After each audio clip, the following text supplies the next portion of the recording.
spots a winning move for praggananda that I'm really curious if he found it. He found it! He played king h2. Do I see that correctly? He played the winning move! I'm sorry, I'm screaming, but that move is winning! It's winning! Because now all the threats that David showed, the check on b8 and then check on b7, now it's gonna win the rook. There's no more check with the black queen going for the draw. The check, the queen to b3 is also threatened now too, because before you couldn't do it because of queen c1 check. So you're right, Anna. Rook b8, queen b7, queen b3. Every single threat is back on the books, and you saw Magnus just give a bit of an exasperated kind of. Well, that's a tough one to follow. What a move! King to h2, cool as a cucumber, winning move, moving the king one square up. I love it. That is so classy. That's prophylaxis, dodging checks in advance. That's great calculation, spotting that black simply has no way to untangle now. And according to our featured chat here, at least, apparently it was the only move to win directly on the spot. The only way to win in one move. King h2 might be a move that forces resignation. Somehow I doubt it. I think we'll get one more, but I wouldn't be surprised. That's why the hype was real. It was a star. A star is born. King h2 and praggananda is an absolute star. What a find. And yeah. What a game this has been from start to finish. And we were praising Magnus Carlsen for his opening choice because he did find a way to make pragg somewhat uncomfortable in the opening. We were talking about the pair of bishops, how pragg prefers to play with the pair of bishops, and this was a line where the bishop would be traded. All those things did not matter. He didn't care. He said, okay, it's not what I prefer normally, but I can still play extremely well. And Magnus was too slow. He didn't castle. He went for queenside development, and that led to all the problems with the tactical patterns opening up the position. And now he needs to resign. Can he set up any traps? Is there any further tricks? Some last resource, David? I don't see it. David, you're on the spot. Find it. No, I agree. The inexistent move to save the game. I mean, first of all, incredible accuracy by pragg. I saw a graph a moment ago showing white's advantage. That was really actually emblematic of how smooth he's been, how consistent he's been. Look at that. White's been better throughout, and it's only grown the advantage. What I would try, I think, if I were Magnus, just to try and prolong the fight 1 or 2 moves longer, Anna, I would ask one last question. Maybe play the move queen c6 to rule out one of your threats, just to stop rook b8, followed by queen b7. I cover the b7 square. But, I mean... Queen b3. Queen b3. That's the other move that was coming. And threatening checkmate in one is also pretty cool. I have to block. Queen e8 loses the queen, so if you block, I assume you just take d5 and keep marching forward. Yeah. You can check on b4 or a3. Like your check, Anna, and just jump check in. And get into e7. Yeah. Okay, yeah. Even more efficient.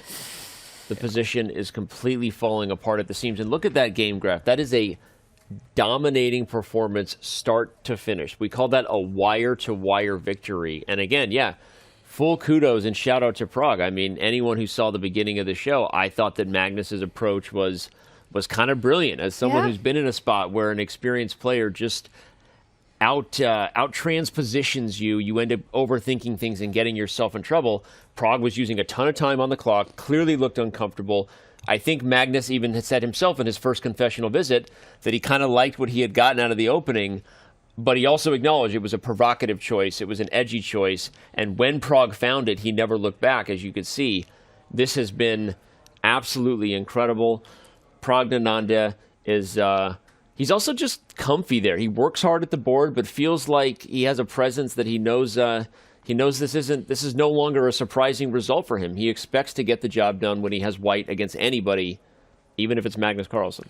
Yeah, and it feels like if we didn't know who his opponent was, you would think that he's playing against someone that maybe has less experience or lower rated. From the way he dominated this game, it's crazy to know that this is praggananda versus Magnus Carlsen. This is an 18-year-old chess rock star taking down the #1 player in the world with a move like king to h2. I would not be surprised if this becomes the move of the day, by the way. King to h2, move of the day. That would be my candidate. Move of the day.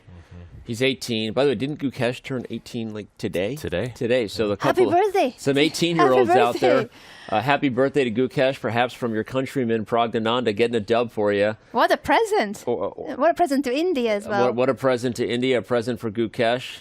Pragg is on the verge of delivering, beating the tournament leader, and I don't think Magnus Carlsen has much more in the tank here.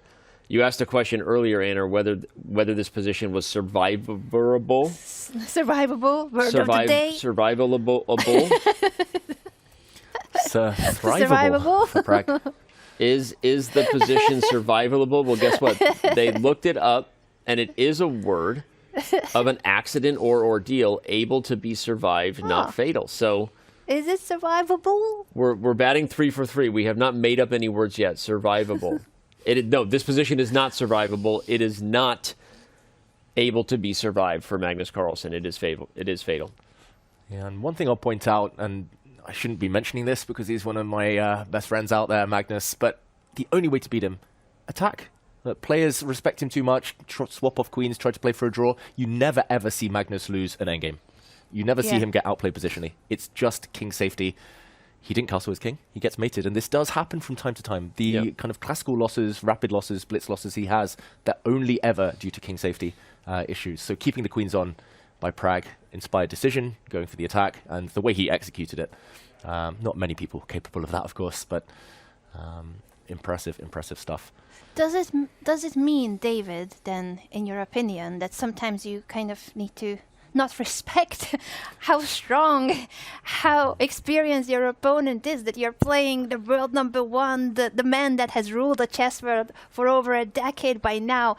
You somehow need to forget all those titles and just go and play always one move at a time. Is that the recipe? As much easier said than done, of course. I told you, if Magnus could just show up in a mask and they didn't know they were playing him, maybe they would launch more attacks. No, but David, I agree. It's easier said than done, of course, but you have to be aggressive against Magnus Carlsen. It's the only way. And it's paying off for Pragg. He has he's known one speed in this game. And that speed, I believe, was like 178 miles per hour. It was speeding. It was illegal how fast he was going, and Pragg has kept his foot pedal to the metal all game. And 3,000 miles an hour, this one. I'm actually just remembering, I was going to mention Qatar Masters, where Magnus lost to a far lower rated player. He got attacked, checkmated pretty much. That was also a hedgehog. So Magnus, maybe the hedgehog isn't his favorite animal after all. This opening coming back to bite him. Interesting. And we really praised him so much for the opening choice, and we thought that Pragg was going to be uncomfortable, but he proved us all wrong. He proved us that it didn't matter, that it's not the kind of opening he wanted or that he prepared for. He was ready for the fight no matter what. I love that they are so disrespectful in a way, that they go for it. These youngsters, praggananda, Gukesh, they're showing that it's the best approach against the experienced top players of the world, that you just...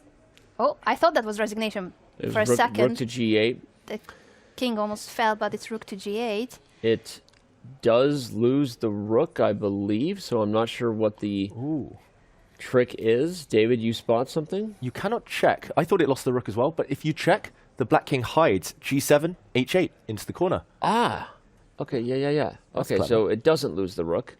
Yet. It doesn't lose the rook yet. What about our other threat? Our other attempt was queen b3. Queen to Queen b3. b3. And there's no rook takes g2. That was my first thought. Is there a sacrifice by the rook and some sort of renegade perpetual check by Magnus? But I don't think so. Pragg is about to play queen to b3. Yep. Yeah, and queen b3 has another idea as well. If, for example, black blocks with d5, then you give the check. And if king g7, then you slide the white queen across to g3. Oh, nice. So there's actually very pretty that the g5 will be then crucial. Queen to g3, picking up the rook on g8. This is, I think, just the last attempt by Magnus Carlsen, whether Pragg will play the winning move, and he does. Queen to b3, threatening checkmate on f7, and there is no defense for the world #1. This is it. Game over. I think he might play one move more, perhaps, or not even. What do you think, David? d5 and then see what happens? There and we then go. resign. D5, but now, as we mentioned, this check is decisive. The black king cannot snake its way into the corner. If the black king tries to enter the G file, there will be another check, a second check from a new angle, and game over. Magnus is trying to keep his poker face. Normally we see more head shakes from Magnus, but I think he respects how much pragg, how accurate pragg has been today. Yes, he definitely respects him a lot. And Wow. Takes pragg h7. takes the pawn on h7 instead of the check that we were expecting. No, but this is great. Threatens checkmate in Oh, 2. it's perhaps even stronger. With queen to b8 check. There were multiple ways of winning. Multiple ways of winning. Magnus maybe plays queen d6, maybe resigns. Queen d6 is met by queen to b7, because then there will be no more rook sacrifices on g2. And there you And go. there's Magnus this. Carlsen has resigned. Praggananda has beaten the world number 1, the former world champion, but greatest player of all time, arguably, Praggananda. The future is bright. And currently, the stars are shining here in Norway. The youngest player in the field gets it done, beats the tournament leader. They're discussing something about the variation, but either way, India is discussing whatever party they're going to throw now.